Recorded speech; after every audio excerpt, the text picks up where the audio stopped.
ಅಂಗಡಿಯಲ್ಲಿ ಸಿಗೋ ರೀತಿ ಮನೆಯಲ್ಲಿಯೇ ಚಾಕೋಸ್ನ ನೀವು ಮಾಡಬೇಕು ಅಂದರೆ ಈ ರೆಸಿಪಿ ಒಂದ್ಸರಿ ಟ್ರೈ ಮಾಡಿ. ಇದೊಂದು ರೆಡಿ ಮಾಡಿಕೊಂಡ್ರೆ ಟೈಮ್ ಇಲ್ಲದೆ ಇರಬೇಕಾದ್ರೆ ಇನ್ಸ್ಟೆಂಟಾಗಿ ಇದನ್ನು ಬಿಸಿ ಹಾಲಿನ ಜೊತೆ ಸರ್ವ್ ಮಾಡ್ಬೋದು. ಹಾಗಾದರೆ ನೋಡೋಣ ಬನ್ನಿ ಇದನ್ನು ಹೇಗೆ ಮಾಡೋದು ಅಂತ.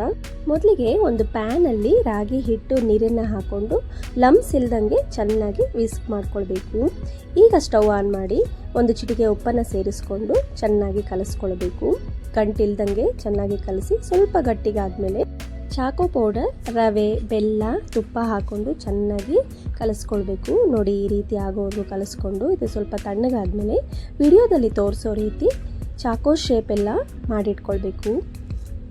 ಈ ರೀತಿ ಮಾಡ್ಕೊಳ್ಳೋದ್ರಿಂದ ನಾವು ಬೇಗ ಮಾಡ್ಕೊಳ್ಬೋದು. ಸಣ್ಣ ಸಣ್ಣದಾಗಿ ಮಾಡ್ಕೊಳ್ಳಿ. ನೋಡಿ ಇಲ್ಲೆಲ್ಲ ನಾನು ಮಾಡಿಟ್ಕೊಂಡಿದ್ದೀನಿ. ಈಗ ಪ್ಯಾನ್ನ ಪ್ರೀಹೀಟ್ ಮಾಡಿಕೊಂಡು 25 ರಿಂದ 30 ನಿಮಿಷ ಇದನ್ನು ಲೋ ಫ್ಲೇಮಲ್ಲಿ ಬೇಕ್ ಮಾಡಿದ್ರೆ ಇದು ರೆಡಿ ಆಗುತ್ತೆ.